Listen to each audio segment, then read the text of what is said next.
케르치에서 상황이 벌어지고 있습니다. 크림반도로 가는 모든 기차가 멈추고 있습니다. 사람들이 거기서 내려 다시 돌아갑니다. 여기가 케르치예요. 밤새도록 폭발과 화재가 있었습니다. 우크라이나의 드론과 미사일이 크림대교에 점점 더 가까이 접근하고 있습니다. 오늘 밤 러시아인들은 크림대교 바로 위에서 러시아 점령군의 방공 시스템이 작동했다고 불평했습니다. 하지만 크림대교 양편에서 타격과 폭발 소리가 들렸습니다. 점령된 크림의 케르치 지역과 러시아 연방의 카프카스 항구 지역 모두에서 말이죠. 우크라이나 무인기와 미사일이 다시 한번 같은 물류 거점을 타격해 케르치 해협을 완전히 차단하려 했습니다. 동시에 점령된 우크라이나 남부를 통과하는 이른바 육상해랑 지역에서는 점령군의 상황이 더욱 악화되고 있습니다. 그리고 오늘 우크라이나 정보국은 그곳에서 물류가 완전히 차단되는 최신 영상을 공개했습니다. 이런 상황 속에서 오늘 러시아 외무부는 갑자기 우크라이나와의 평화 협상을 지금 당장 재개할 준비가 되어 있다고 밝혔습니다. 우크라이나의 대규모 공격을 잠시 멈추거나 일시 중지해 약점을 보완한 뒤 전쟁을 계속하려는 의도인 듯합니다. 크렘린의 평화 의도를 믿는 사람은 거의 없으니까요. 그럼 이번 방송에서는 방금 일어난 일들을 따라가 보면서 오늘 어떻게 해서 점령된 크림반도의 절반이 완전히 정전 사태에 빠지게 되었는지 함께 이야기해 보겠습니다. 왜 러시아에 대한 공격이 지금 더 늘어나고 있는 걸까요? 그리고 오늘 전쟁연구소에서는 앞으로 이런 공격의 횟수가 기하급수적으로 더 많아질 것이라고 전망했습니다. 네, 그리고 그 결과에 대해서도 이야기해 보겠습니다. 물론 크림반도에 대한 공격의 결과도 포함해서요. 우크라이나 군대의 전술이 바뀐 듯합니다. 이번에는 열병 합발전소가 공격받았습니다. 네, 그 결과 크림반도의 절반이 정전이 되었습니다. 자, 하나씩 차근차근 이야기해 보겠습니다. 제 이름은 알렉세이 패치입니다. 시작하기 전에 채널 구독과 좋아요, 그리고 어떤 댓글이든 남겨주시고 제 텔레그램 채널 패치뉴스도 구독해주세요. 채널 링크는 영상 설명란에 있습니다. 자, 우크라이나 무인기들이 점령된 크림반도와 쿠반 지역에 대한 대규모 공격을 계속하고 있습니다. 이는 케르치 해협을 통한 모든 물류를 완전히 차단하기 위한 것입니다. 알려져진 바와 같이 이전에 우크라이나 무인기들은 케르치 항구와 러시아 연방 영토에 있는 맞은편의 카프카스 항구를 공격한 바 있습니다. 또한 최소한 3척의 케르치 페리도 공격을 받은 것으로 알려져 있습니다. 오늘 밤에는 소베츠키 지역에 위치한 대형 변전소 나소스나야이가 공격을 받았습니다. 해당 시설에서는 화재가 발생한 것이 확실합니다. 이곳은 나사 펌스 위성 사진에서 볼 수 있습니다.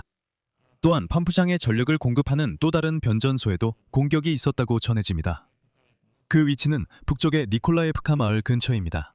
이번 공격의 결과로 예브파토리아, 크라스노야르스크, 크라스노페레콥스크, 삭스크, 잔코이스크, 크라스노그바르데이스크 지역에서는 아침부터 정전이 발생하고 있습니다. 그리고 실제로 오늘 크림반도의 절반이 전기가 끊겼다는 사실이 알려졌습니다. 주유소에서 휘발유가 전혀 판매되지 않는다는 소식이 전해진 이후입니다. 또한 일주일 사이에 두 번째로 케르치 해상항구 유류 저장소가 두 번째로 공격받았고 8월 21일 공습 이후 아직 진화되지 않았습니다. 또한 쿠반의 카프카스 항구에 있는 석유 정비 터미널도 공격을 받았습니다. 두 곳 모두 대규모 화재가 발생했습니다. 또한 테스터미널의 석유 제품 한정 및 저장 단지도 공격을 받았습니다. 이곳은 케르치에 위치한 대형 한만 물류단지로 석유 제품과 액화가스를 저장하고 한적하는 곳입니다. 또한 아르신체보 지역의 화력발전소에서 대형 화재가 발생했습니다. 케르치에서 그리고 중유 저장소의 탱크에도 피격이 있었습니다. 그리고 불타는 컨테이너에서 나온 연기 구름이 거의 50km에 걸쳐 퍼졌습니다. 화재는 케르치 입구와 도시에서 15만 킬로미터 떨어진 바게로보 마을 근처에서도 확인되고 있습니다. 그곳에는 러시아의 S-300과 S-400 방공 시스템이 배치되어 있습니다. 요컨대 이제 우크라이나 군대는 항구와 석유 저장소뿐만 아니라 러시아 방공망도 타격하고 있습니다. 또한 케르치의 유즈나야 철도역에서도 화재가 발생했습니다. 아침 7시경 크림대교 위에서 무언가가 격추되었다는 소식이 전해진 후 케르치 대교의 통행이 완전히 차단되었습니다. 러시아 방공망이 활발히 가동됐습니다. 또한 러시아 부대가 주둔하고 있는 아라바트스카야 스트렐카에서 공격으로 인해 불이 났습니다. 그리고 지금 그들이 그곳에서 슬그머니 철수하고 도망가고 있다는 소식이 나오고 있습니다. 하지만 미리 말하지는 않겠습니다. 그냥 말씀드리자면 현재 우크라이나 군인들이 러시아군이 점령된 반도 안쪽으로 우크라이나 본토에서 더 멀리 이동하기 시작했다고 알리고 있습니다. 그리고 심페로폴에서는 도브로첸 유통망 창고 근처에 있는 상점들과 작업장이 불에 탔다고 전해지고 있습니다. 네, 그리고 그 이후로 밤사이 공격 결과로 병합된 크림 지역에서 이런 일이 일어났습니다. 즉, 소베치키 지역의 대형 변전소가 타격을 입은 것으로 알려졌고 그 이후로 반도 서부와 북부 지역에서 정전이 발생하기 시작했습니다. 네, 이것은 크림에네르고의 공식 발표에서 나온 것으로 그들은 전력망에서 기술적 장애가 발생했다고 밝혔습니다. 또한 예브파토리아에서는 은행 지점에 이미 줄이 길게 늘어서기 시작했다는 소식도 전해지고 있습니다. 정전 사태로 인해 사람들이 현금을 인출하려고 몰리고 있는데 앞으로는 현금 인출이 사실상 불가능해질 수 있기 때문입니다. 그리고 크림에네르고의 발표에 따르면 전력 공급은 하루 안에 복구될 예정입니다. 그리고 여기서 그냥 상기시켜드리자면 바로 일요일에 말이죠. 우크라이나 대통령 볼로디미르 젤렌스키는 우크라이나 군대의 일련의 공격 이후 크림대교 양쪽에 있는 시설들에 대한 타격을 언급했습니다. 크라스노다르 지방에서 석유를 운송하기 위한 해상 물류 시설과 케르치에 있는 석유 저장소를 포함해서요. 그 전에 우크라이나 국방부 장관 미하일 페도로프는 우크라이나 군대가 크림반도를 러시아로부터 차단하고 있다고 강조했습니다. 그리고 그의 말을 이어가면 드론으로 크림반도가 고립되고 곧 섬처럼 될 것 같습니다. 이는 러시아인들에게 매우 예상치 못한 결과를 가져올 수 있습니다. 그리고 잘 알려진 것처럼 우크라이나 군대가 크림대교 양쪽, 특히 크라스노다르 지방과 케르치에 공격을 가하기 시작한 이후로 그리고 케르치 페리 운항이 중단되고 마비된 이후 러시아인들은 자신들의 공급업체들에게 조언하기 시작했습니다. 즉, 휘발유나 식료품 등 물자 운송자들에게요. 크림반도로 갈 때 크림대교나 케르치 페리 운항을 이용하지 말고 점령된 우크라이나 본토 남부를 통해 이동하라고 했습니다. 소위 육상 회랑을 통해 크림반도로 가라는 거죠. 하지만 그곳에도 큰 문제가 있습니다. 그리고 오늘 우크라이나 국방부 정보총국 요원들이 점령된 자포리자 지역을 통해 크림반도로 화물을 운송하던 러시아 트럭을 파괴했다고 밝혔습니다.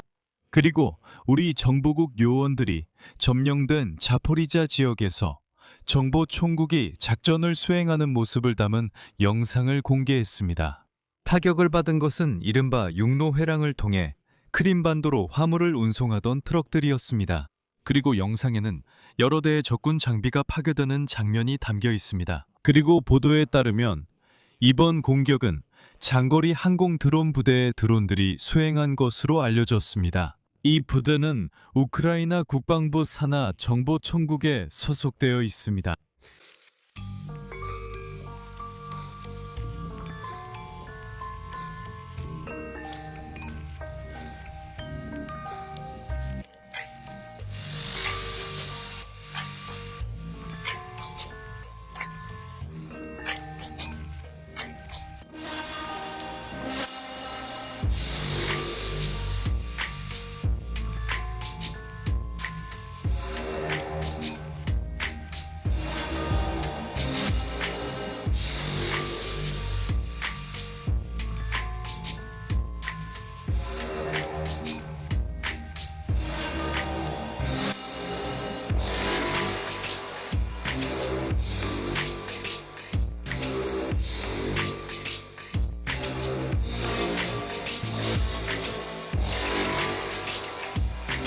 그리고 이와 관련해 오늘 전쟁연구소는 우크라이나가 중장거리 및 장거리 타격 작전의 강도와 범위를 계속해서 확대하고 있다고 전했습니다. 러시아 야권 언론들은 이미 우크라이나가 점령군의 군사 장비와 물류에 가한 타격의 좌표를 분석하고 있습니다. 그리고 분석 결과 2026년 5월과 6월 우크라이나의 타격 평균 깊이가 크게 증가했습니다. 이전에는 전선에서 몇 킬로미터 떨어진 곳만 타격받았지만 이제는 러시아군 후방 수십 킬로미터까지 타격이 이뤄집니다. 프랑스의 오신트 분석가 클레망 몰랭은 영상 기록을 통해 5월과 6월에 최소 500건의 우크라이나군이 러시아 트럭을 타격한 사실을 확인했습니다. 5월부터의 기간 동안 국가를 대표하는 느낌을 멀티 아카데믹으로 표현한다고 할 수 있습니다. Данные подтверждают еще 올해 5월과 6월, 올해 초부터 우크라이나군의 타격 깊이입니다. 그리고 5월에는 우크라이나군이 특히 굴랴이폴과 오레오프 방향에서 러시아군의 후방 지역을 적극적으로 공격했습니다. 공격을 받은 곳은 도네츠크주 남서부와 자포리자 동부에 위치한 M14 로스토프 크림도로 구간입니다. 또한 6월에는 이 방향들에 대한 공격 강도가 다소 줄어들었는데 이는 초점이 약간 이동했기 때문입니다. 동시에 우크라이나 군은 임시 점령 중인 헤르손주와 크림반도로 초점을 옮겼습니다. 또한 포크로우스크, 콘스탄티니우카, 슬로우얀스크 방면 러시아군 인근 후방 지역으로까지 타격 캠페인이 확대되었습니다. 그리고 전쟁연구소의 평가에 따르면 우크라이나군은 5월에 점령지에 최소 210회의 중거리 타격을 가했고 6월에는 145회의 타격을 가했습니다. 현재 시점 기준입니다. 이것은 검증되었고 증명되었으며 영상 기록 등으로 뒷받침된 사실입니다. вот.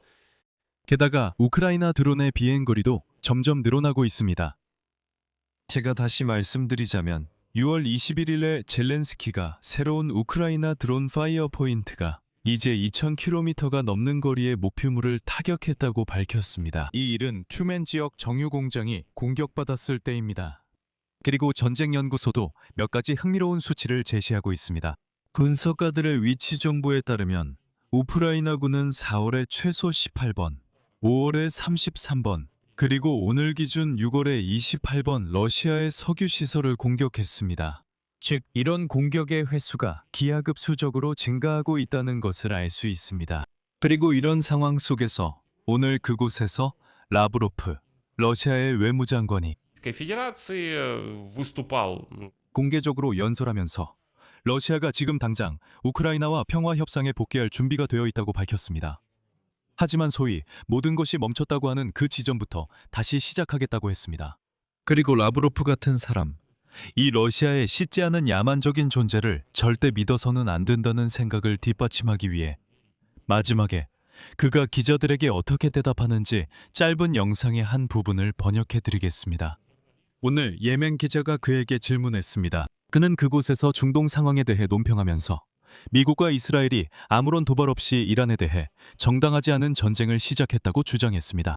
그리고 예멘 출신 기자들이 그에게 질문을 하기 시작했을 때 그는 다음과 같이 대답했습니다. 원하시는 분 계신가요? 눈치채셨군요. 벌써 괜찮네요. 예멘 말씀하세요. 알이 다 엉망이야. 다 끝났어.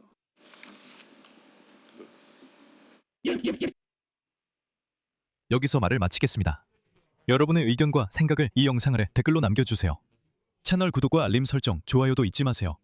오늘은 여기까지입니다. 건강 조심하세요. 모두 안녕히 계세요. 자막 제작 디마토르조크